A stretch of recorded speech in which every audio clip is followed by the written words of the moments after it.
So you can hear me okay, Mark? I can hear you. Yeah, yeah, that's perfect. Okay, I think we're ready to go. So, hi, and a warm welcome to you all. Thanks so much for joining us today. My name is Mark Morley, and I'm the training manager for the Good Governance Academy. Today, I have the pleasure of hosting this webinar on stakeholder engagement. As always, it's great to see so many returning members of our community. But for those who are new here, please do let us know where you're joining from in the chat window below.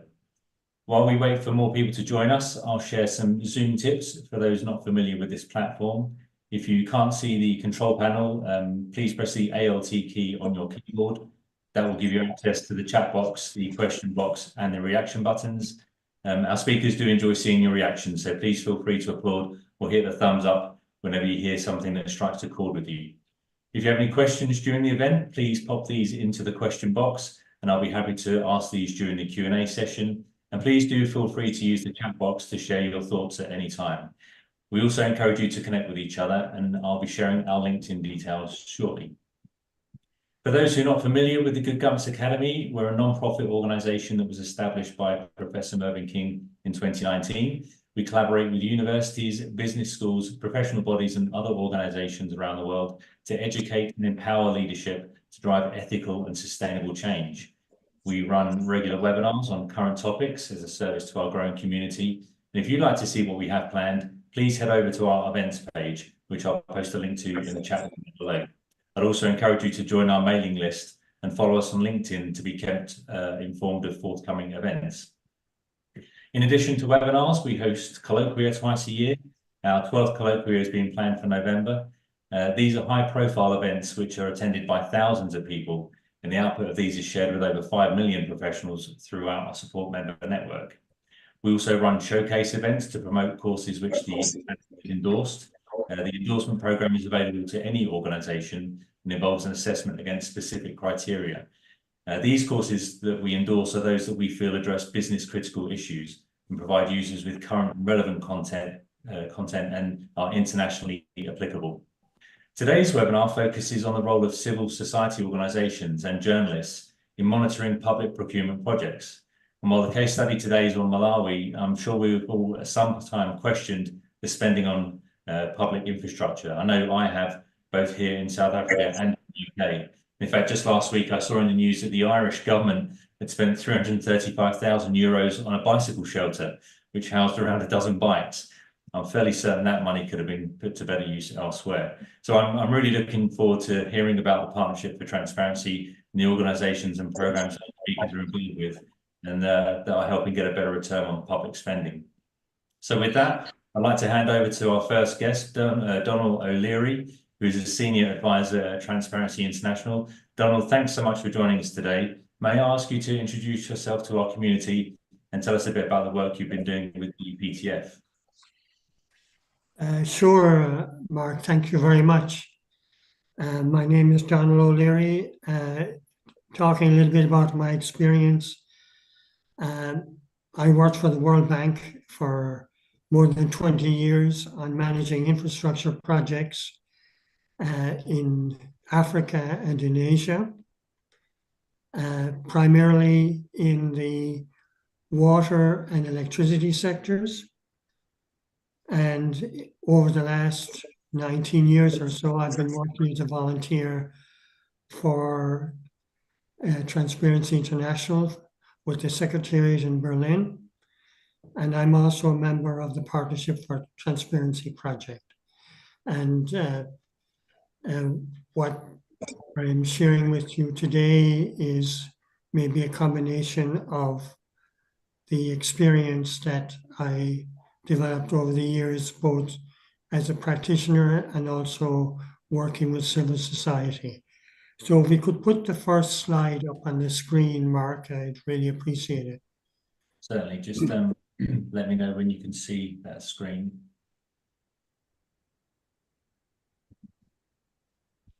Yeah, I can see it now. Perfect. So what we're talking today about is civil society engagement in public procurement and experience in Malawi. And up in the top, you see the logos of the organizations that were involved in the project, starting at the left with Partnership for Transparency, which is based in Washington, D.C., and is a sister organization of Transparency International. AICC, which is the African Institute of Corporate Citizenship, which hosts the Integrity Platform, which is a platform of the chapter and formation of Transparency International Malawi. NCIC, the National Council for Infrastructure, which is the which manages the infrastructure sector, and it also hosts COST Malawi, which is the Infrastructure Transparency Initiative in Malawi. And the project is being financed by the European Union. So if we can go to the next slide.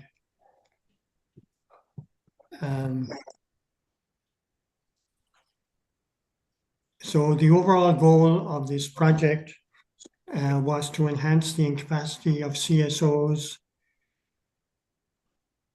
at national and local levels in Malawi to demand increased transparency and accountability in public financial management as it pertains to all stages of infrastructure procurement in the project cycle.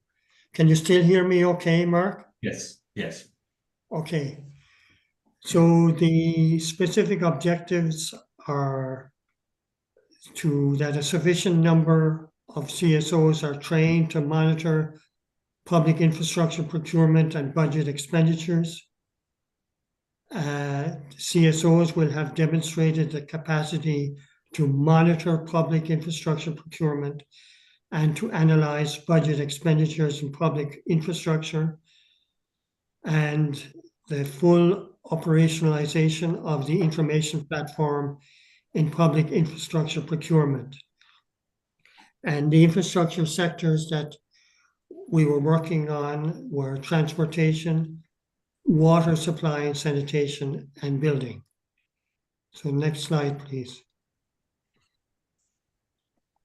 So the key stakeholder groups in terms of civil society, these included NGOs, the media, and other organizations committed to demanding transparency and accountability from duty bearers at national and local level, particularly in relation to public infrastructure procurement.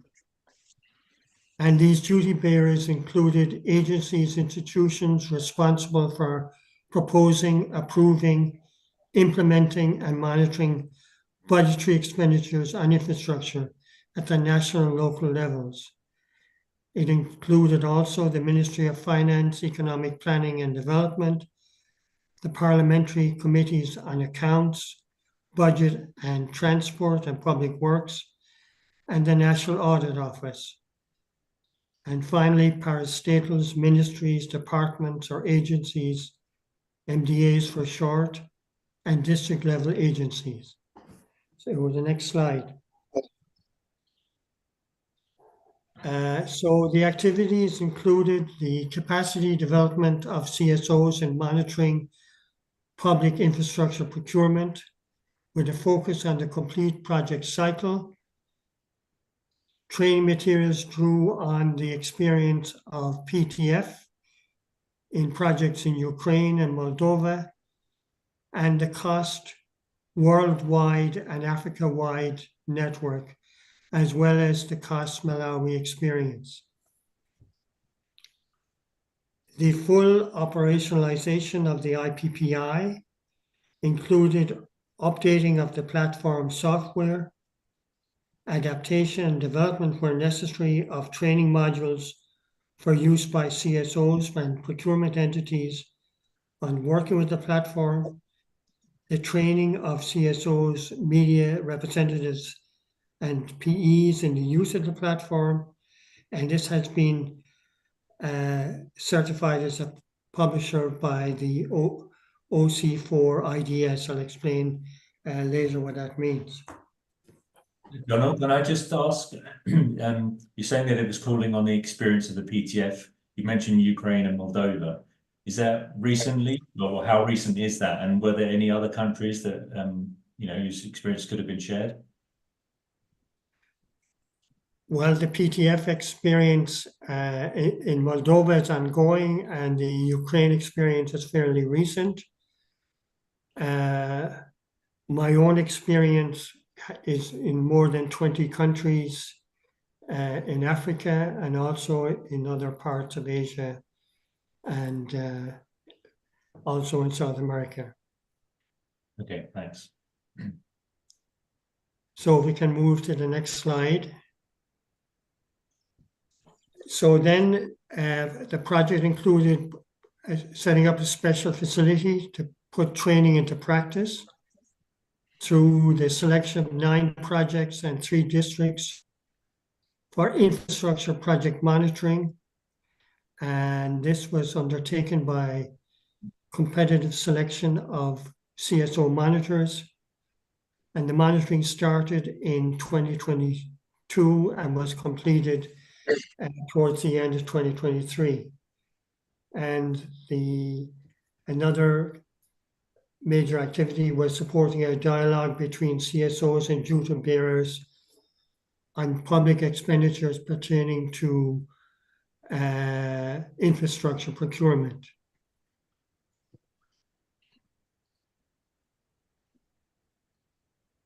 Okay, so we see the note from Farouk that there will be a presentation on the project in Moldova very shortly. Okay. And this last component includes undertaking a budget survey with a special focus on budget expenditures pertaining to public infrastructure procurement, and developing an advocacy strategy to address transparency and accountability issues in budgeting expenditures, as well as organizing a dialogue between CSOs and duty bearers. Next slide, please. And sorry, Donald. So the selection of the districts that you mentioned there, is that because they've been performing well or particularly poorly? So they felt they were extra kind of a good place to start the analysis? No, we're not forgetting the districts, and we will certainly we'll be focusing on them quite a bit. So we can have the next slide. So this is the project's set up. And the important thing is that the overall management of the study was in the hands of the Cost Malawi Multi-Stakeholder Group, which is a group consisting of members of government agencies, the private sector, as well as many CSOs. And you can see the linkage with the 3 major partners of the project, which included PTF, the National Construction Industry Council, and the African Institute for Corporate Citizenship. And the activities of each one of the members are set out below. But summarizing quickly, the NCIC, the Cost Malawi chapter, was responsible for the overall training of the CSOs, as well as for putting in place the infrastructure platform. PTF was responsible for the overall management of the project. And NCIC, the infrastructure platform, was responsible for the CSO input into the project. And there's also a linkage with the Cost International Secretariat, which is based in London. And we worked very closely with them and with the management of the African chapters, which is based in in Kampala and Uganda. So we can have the next slide, please.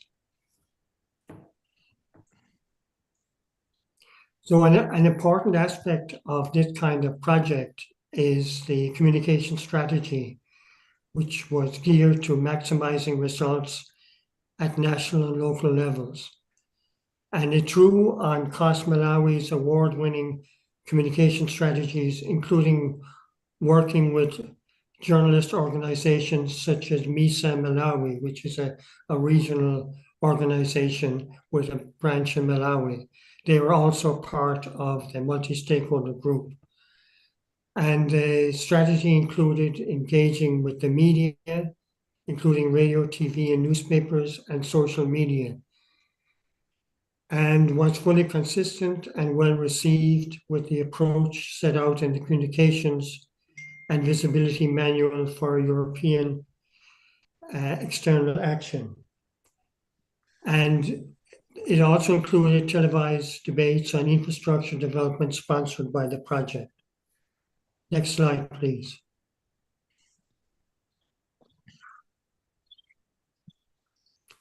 If we can go to the next slide. Yeah, sorry. So we've set out here the results of the first 2 years, which basically describe how the first 2 specific objectives were met. There are 3 bullets for the first one and 4 for the second. I will just say right now that all the objectives were met.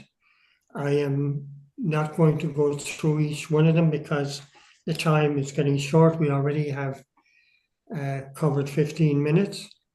But I will, if we can go to the next slide.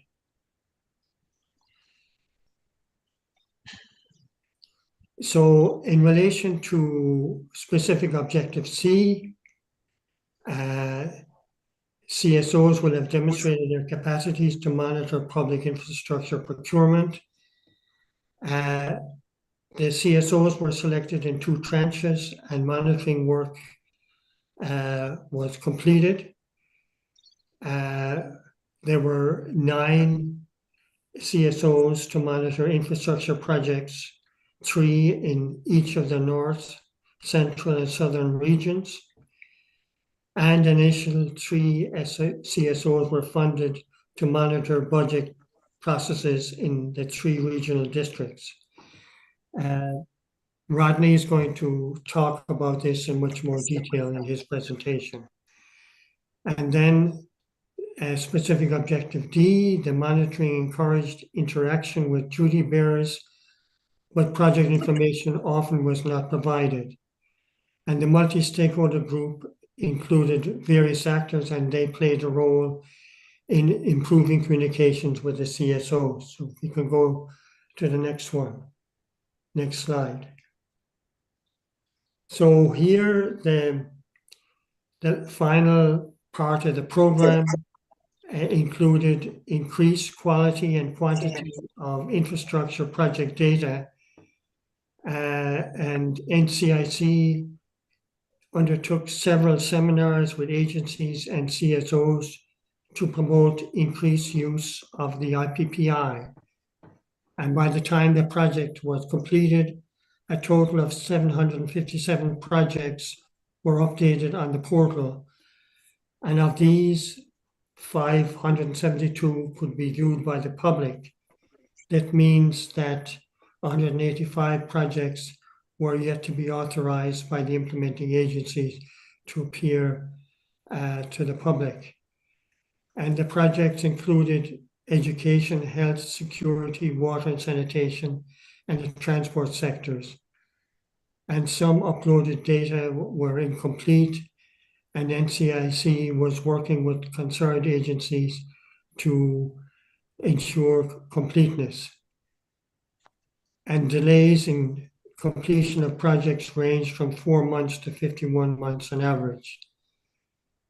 And also, of course, and this is where Rodney will explain in more detail, the CSO monitoring of the infrastructure projects and the infrastructure budgeting.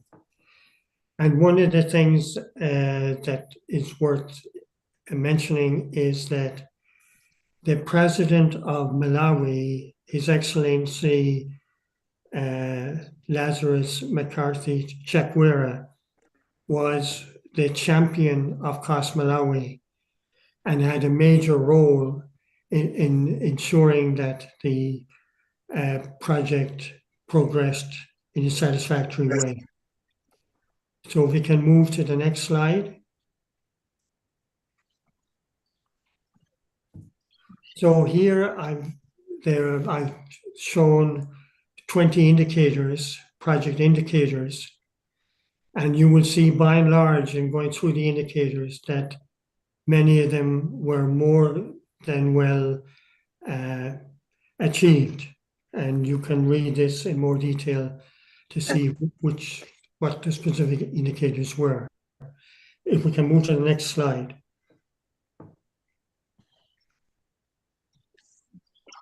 So in terms of sustainability of the project, what is important, of course, is continued support of the project portal through the presidential order and subsequent directives from his office, which is called the OPC, continuous upgrading of the portal, continued training of CSOs and media on the portal and the public infrastructure procurement system, continued maintenance by NCIC Cost Malawi of the portal, especially the uploading of information and improved public interface, continued capacity building for MDAs responsible for uploading information on the portal, and finally, routine analysis and reports of uploaded data and sharing with relevant stakeholders. So if we can move to the next slide.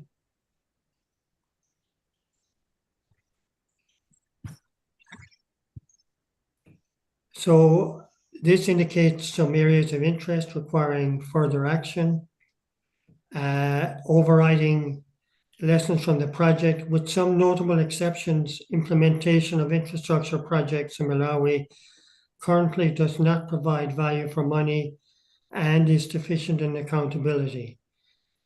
And again, Rodney will explain a little bit more about that.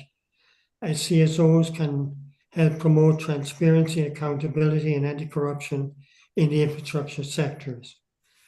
And then some areas of interest requiring further action: advocacy for increased action on findings from the contracts monitoring, including full disclosure requirements. And this is a requirement in the procurement law. Institutionalization of contracts, procurement monitoring to enhance performance of projects. Supporting developments by MDAs of decentralized communication strategies in relation to infrastructure projects, again, according to the FDR and the Freedom of Information. This is primarily focused on projects that are undertaken at the local level. Popularization and scale up of usage of the IPPI across the country to increase transparency and accountability. And finally, adaptation of the IPPI to handle climate change projects. And in relation to that, PTF, in collaboration with the partners in Malawi, we're going to organize a workshop on this topic on the 30th of October. So that's the end of the presentation. Thank you very much. Thank you, Donald. We don't have any questions at the moment, so I think maybe if we go straight over to Rodney with his presentation, which I'll bring up in a second, and then as we go through, I can check for questions and comments, and we can do them all at the end. So if you just bear with me while I swap over to Rodney's presentation. In the meantime, I can introduce myself, perhaps. Wonderful. Thank you, Rodney. My name is Rodney Kumsinda. I do some transparency work in Malawi. We own a consultancy firm. Coincidentally, which works in the infrastructure sector. So we have built the first interchange in Malawi, and currently we're working on a 6-lane highway with interchanges and all that. So we're quite busy at the moment. My background is that on the side, I do work for the National Construction Industry Council in the assurance sector, in the transparency sector, monitoring projects to make sure that they comply with transparency requirements. The challenges are many in this sector, as you will find out in this little study that we did. It was a good pilot. It was well received, and you'll see that the office bearers are a bit reluctant to share information. So as we go into the slides, we'll highlight some of these problems. Are you ready, Mark? Just about. We're just opening up now. Apologies for that.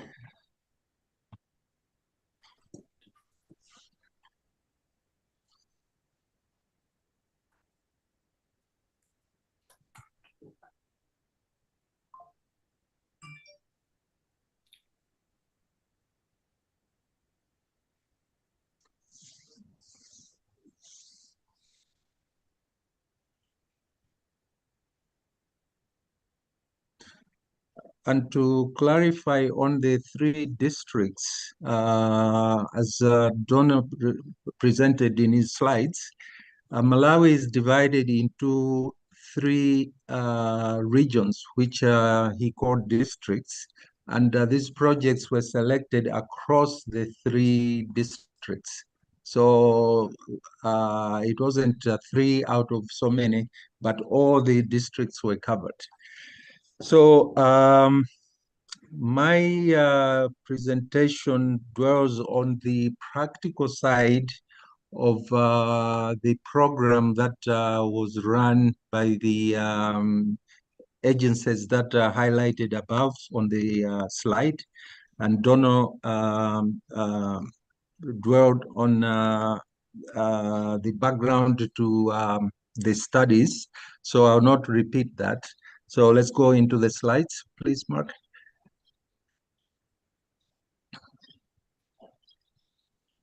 Okay, do you see them on screen? Not yet.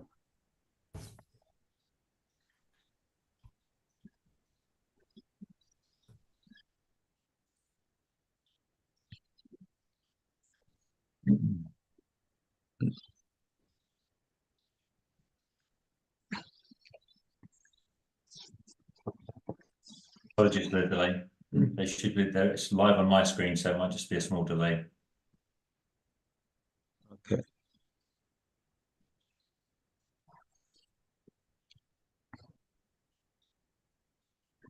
So if we can go to the next slide.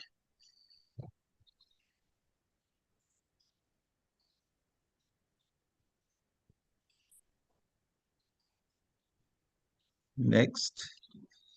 Yeah. There were the several agencies that were involved with promoting the work for strengthening the capacity of CSOs to promote transparency and accountability in Malawi. And these were highlighted by Dono. I will not repeat.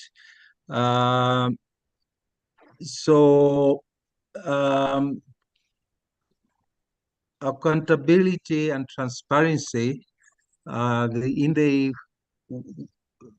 CSOs were trained to look into 9 infrastructure projects and 3 budget projects, so that their capacity would be increased at the national and local level to enable them to demand increased transparency and accountability in the procurement of public infrastructure and public financial management. And as we said before, the project selected 3 CSOs to monitor budgets and 9 CSOs to monitor infrastructure projects in the sectors of roads, water, sanitation, and buildings in the 3 regions of Malawi. The duration of the program was 12 months, within which the CSOs were produced and submitted quarterly reports and ended up in preparing and submitting a final report, each one of them. Next.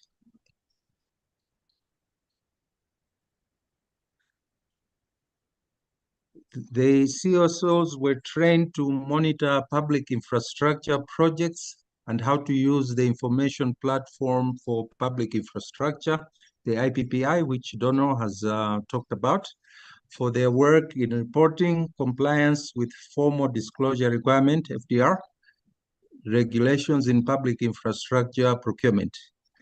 As an outcome of the training, the selected CSOs prepared submitted reports on a quarterly basis on their monitoring activities aimed at improving performance and budgetary expenditure in public infrastructure procurement.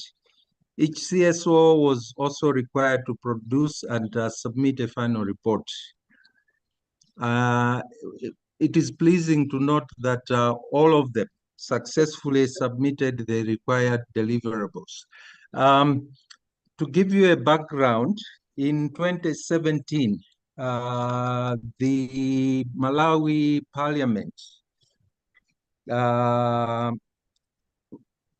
worked on the Access to Information Act, which was then approved by Parliament and then assented to by the President of Malawi.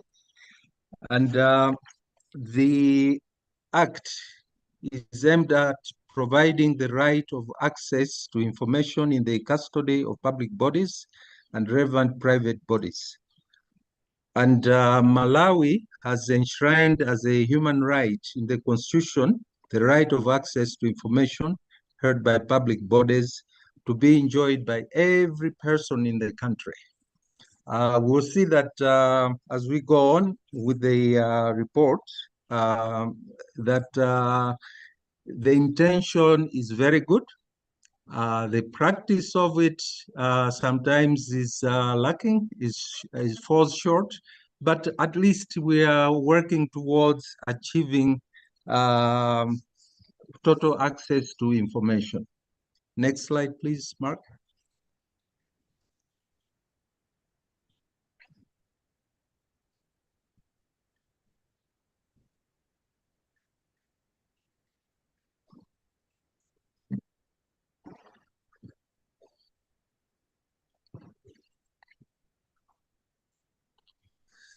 So the CSOs,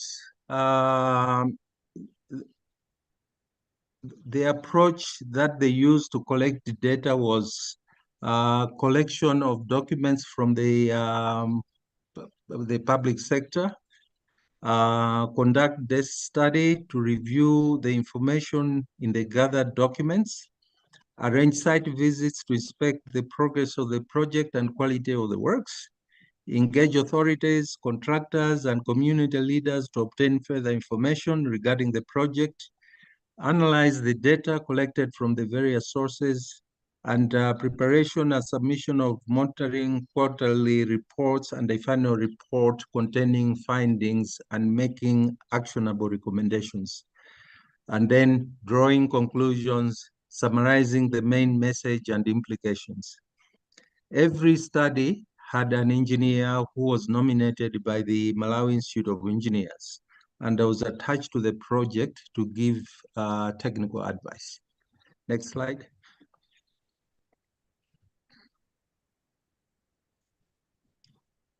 As you can see on the chart there, map of Africa, Malawi is a very small country. You blink, you miss it.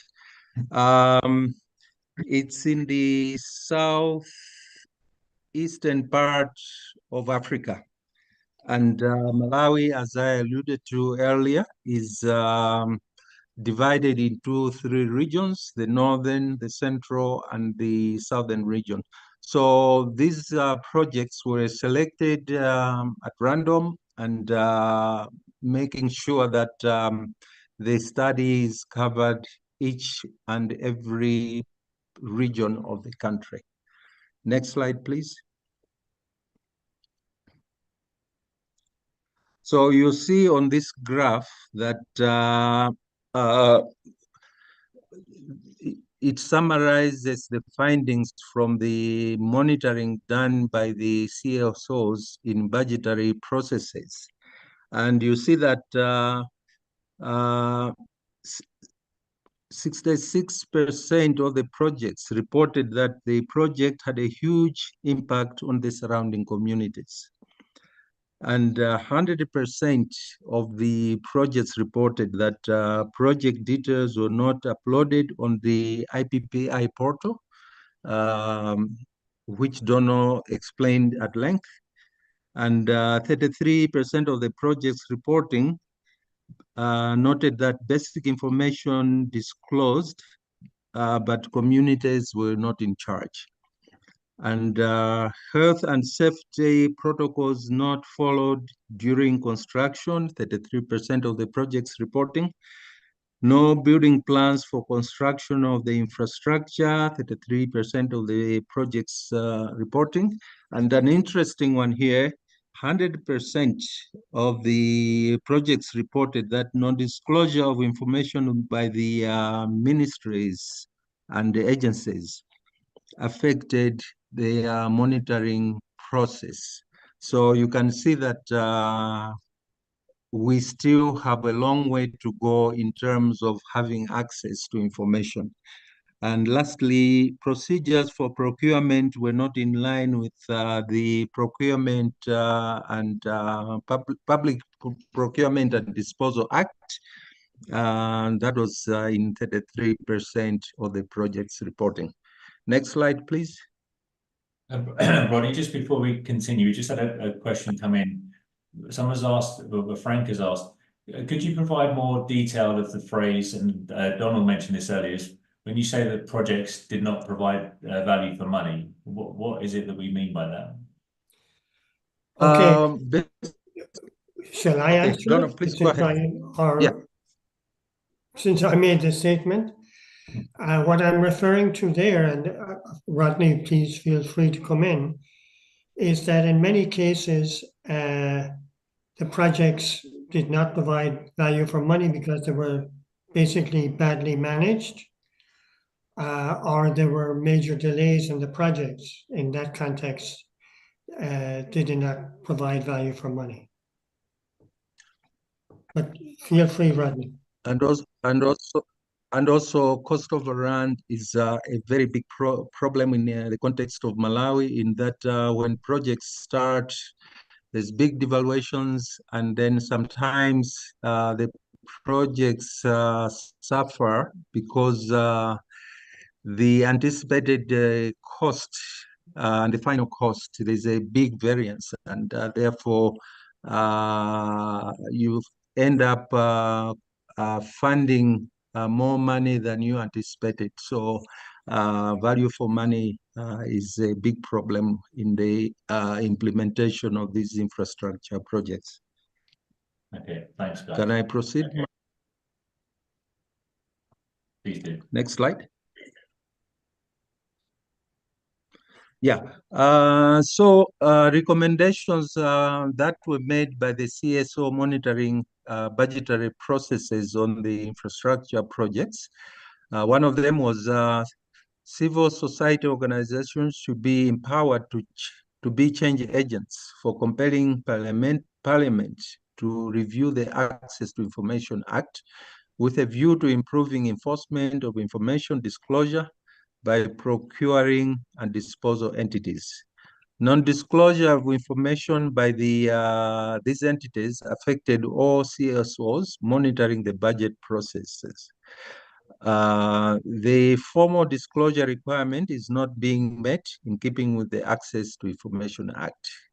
The other recommendation is that the National Construction Industry Council, through Cost Malawi, should ensure that information is posted and updated regularly on the IPPI platform. The agencies are mandated through the Access to Information Act and the Public Procurement and Disposal Act to ensure that infrastructure project information is uploaded on the IPPI portal to enable proactive disclosure of information. It is also necessary for stakeholders to review whether the IPPI platform is achieving its objective. Such a review can inform stakeholders of the course of action to be taken to improve compliance. If we can go to the next slide, Mark.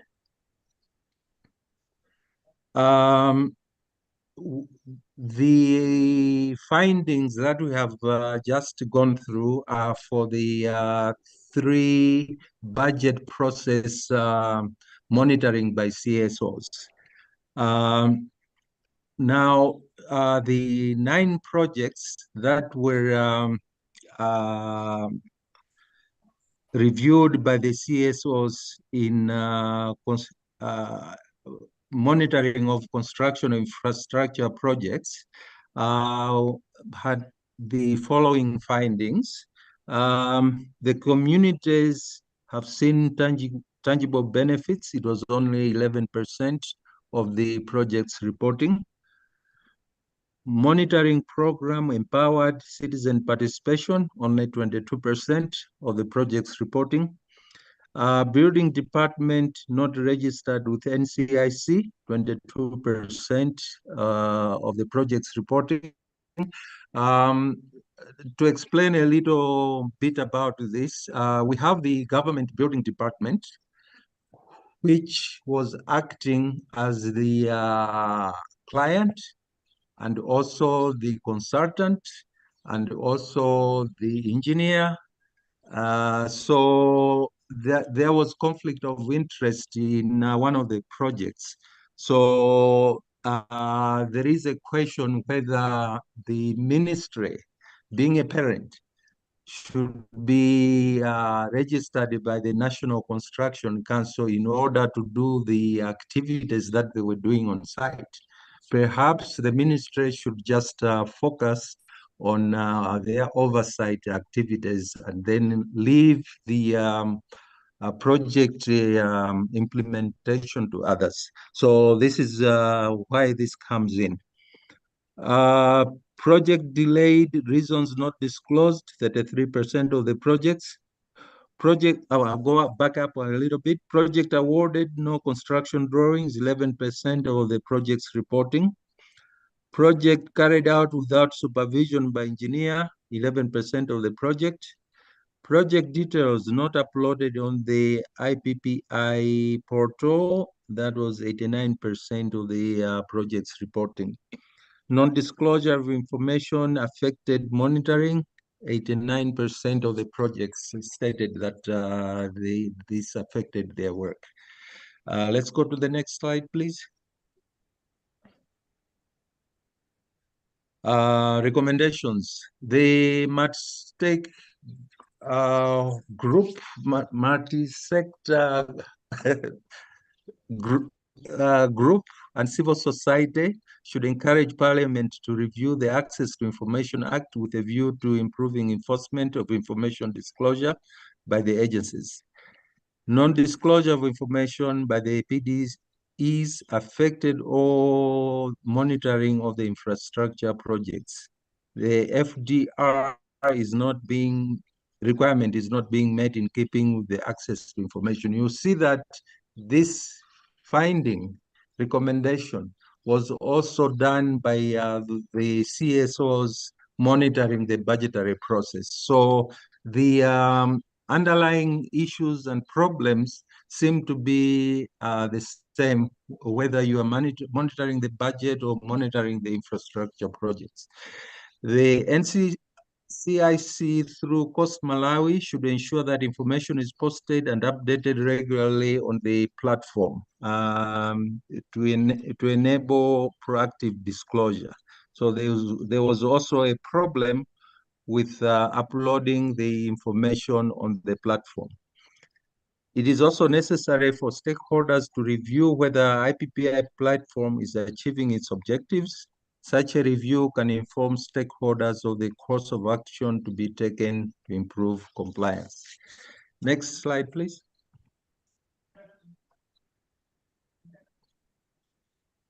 Practical outcomes from the study, examples. One example was monitoring of construction of Belwa District Council Stadium in the northern region of Malawi. A CSO called Communities in Development Activities, COIDA, monitored the construction of the stadium. The study found serious issues of poor workmanship and lack of professional management of the project.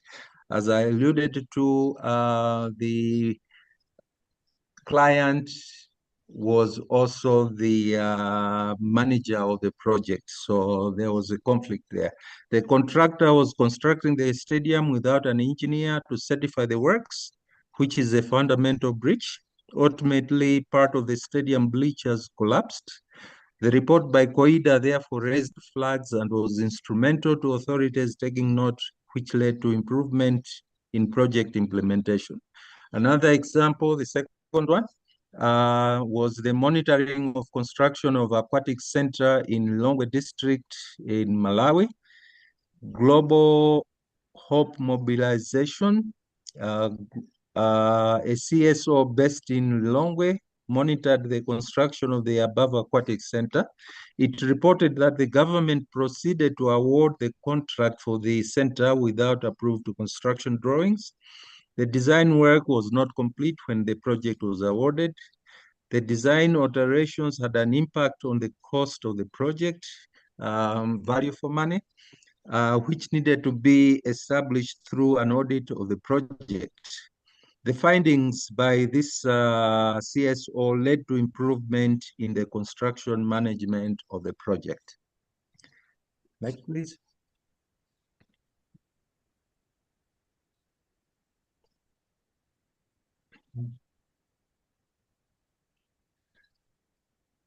Conclusions. A general theme that has emerged from the findings is that the agencies are reluctant to disclose information on infrastructure projects to the public. Hence, the CSOs are unable to effectively monitor the infrastructure projects. When a project is not under scrutiny by third-party CSO actors, those administering the projects may not be accountable to the public due to lack of transparency. This therefore may lead to low quality of the infrastructure being implemented. Further, cost overruns and project delays will lead to increased costs for projects in Malawi. This in turn delays or denies goods and services to the citizens of the country. It is therefore important that government should consider embedding CSOs in the process of procurement and monitoring of public infrastructure projects. This can be achieved by including these activities as part of the cost of infrastructure projects through the national budget. This is achievable only if there is political will by government to increase transparency and accountability in the implementation of infrastructure projects. The CSOs have shown that they have been empowered with training and practical knowledge and are able to monitor budget processes and the implementation of infrastructure projects.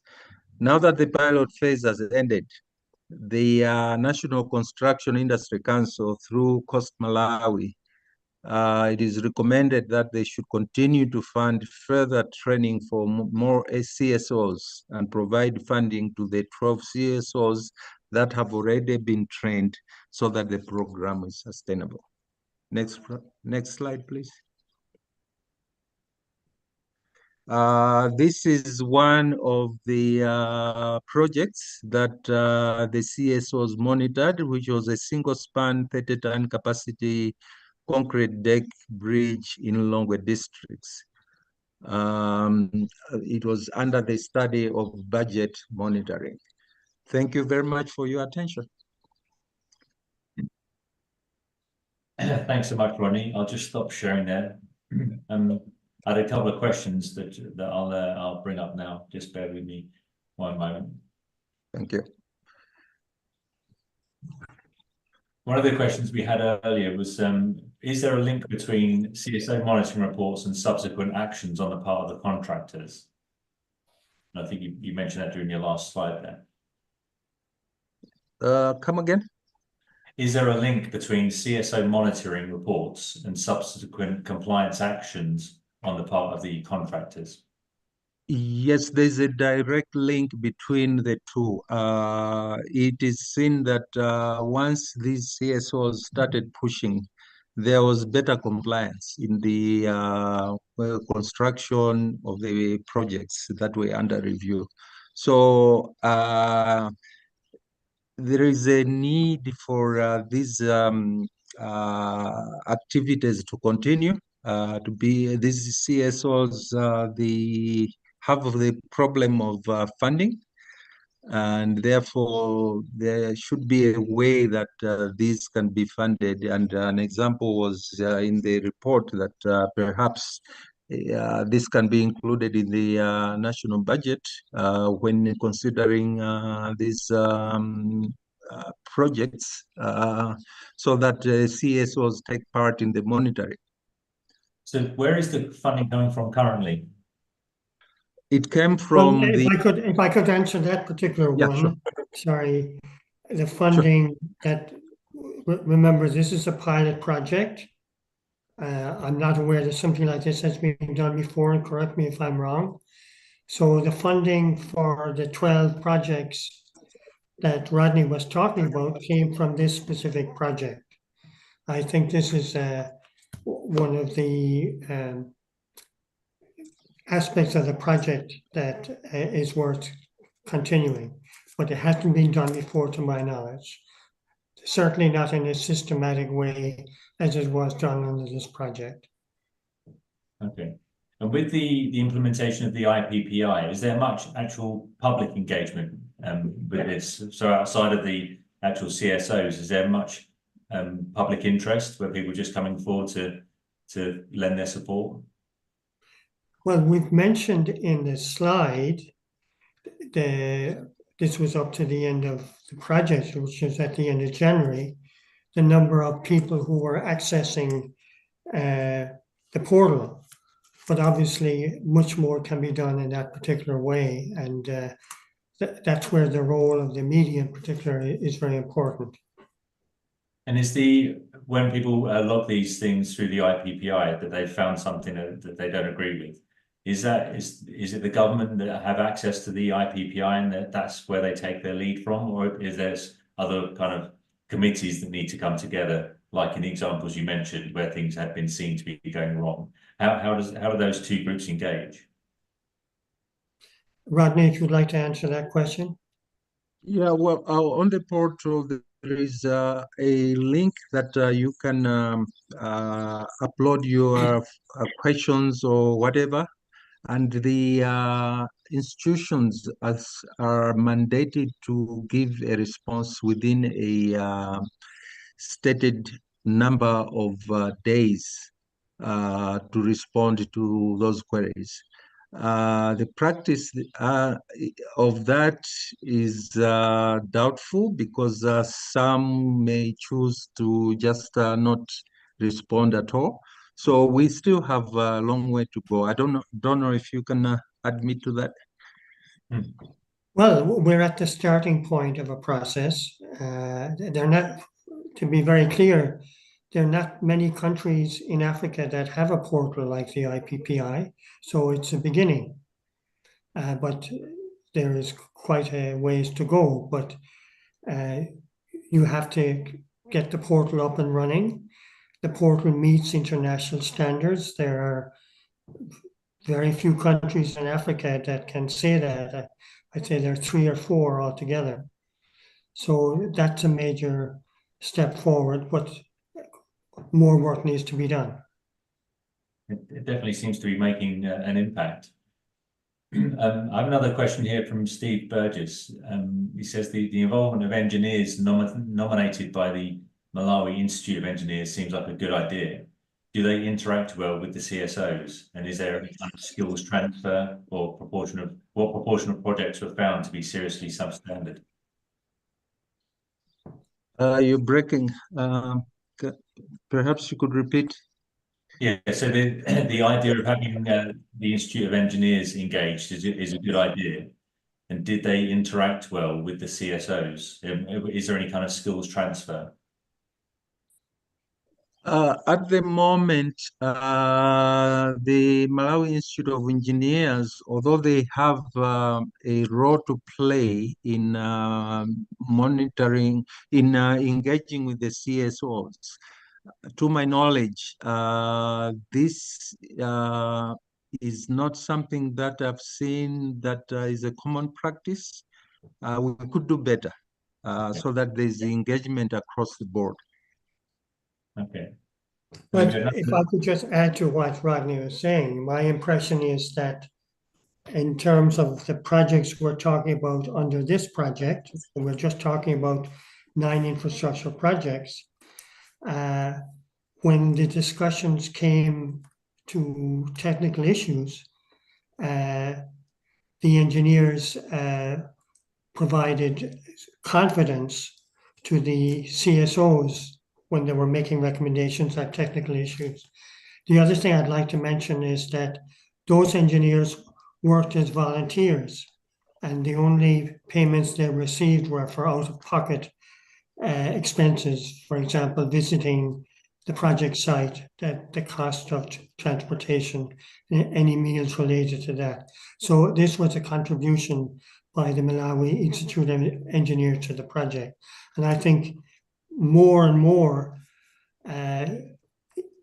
engineering institutions, which are also CSOs, should be encouraged to be involved in these kinds of projects.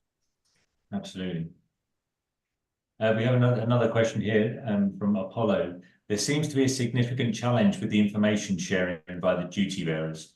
What are the clear proposals in terms of addressing this, given that the law is in place, but the will is largely lacking? My view is that if there is a need to review the law so that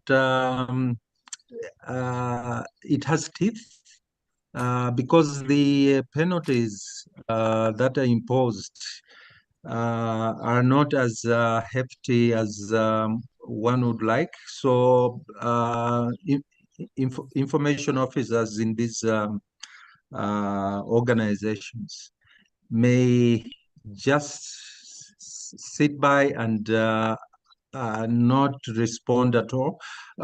In my work, doing transparency work, I've worn the hat of the World Bank and I've worn the hat of the NCIC. There's a very, very big difference when you are representing the World Bank, you go to an institution and you ask the questions, everybody jumps. But when you come in as the National Construction Industry Council, doing an assurance study for transparency, they are not as responsive as when you are doing some work for the World Bank. So there is a need for these agencies across the board to have to be penalized, if you will, for not complying with sharing information. Okay. Thanks, Rodney. I think we've got time for one last question here. Do CSOs have access as observers in monitoring the contract bidding process? Are there laws and rules in place that call for competitive bidding on all infrastructure projects above a certain threshold? Not to my knowledge, although the Access to Information Act is there, they have the right to ask for this information. But usually at the opening of the tenders, they are free to attend, but have not seen many of these CSOs. I think it boils down again to the question of not having the enough budget to Right. conduct these activities. Okay. If I could just add to what Rodney is saying, it's also the CSOs need to be constantly upgrading their knowledge of procurement and strengthening the links with the Malawi Institution of Engineers in terms of being considered as reliable partners in monitoring infrastructure projects. Okay. So just as the final thought, then, what do you hope to happen next? What's the kind of, are there any quick wins, or what do you think will have the biggest impact in the shortest time? Well, Rodney, you'd like to say something, and I'll say something. Sustainability of the project. The pilot phase has ended. We would like to see the CSOs continue with their work that they've received very good training, and the reports that they wrote were very good. And therefore, for them not to have funding and stop here, it would be, I don't know, it's not right that they should not continue with this work. Well, let's hope that they can. If I can just add one thing, Mark. Sure. As I mentioned earlier, we are organizing a workshop at the end of October in Lilongwe in relation to widening the IPPI to cover climate change projects. And we would hope that widening this interest, we will also be able to widen donor support to continue this kind of support for CSOs to monitor infrastructure projects in Malawi. Okay, perfect. Well, listen, if you can share the details with us, then we can share them with our community, and I'm sure there'll be people out there that can support this. So we hope that's glad to do so. Yeah. Well, listen, we're at the top of the hour now, so I have to thank everyone for joining us. Thank the audience for your participation. Thank you, Donald and Rodney, for taking us through those sessions today. We love the insights, and we'll be able to share this recording and those presentations with our community following this call. So thank you again for joining us, and we look forward to seeing you next time. Thank you, Mark.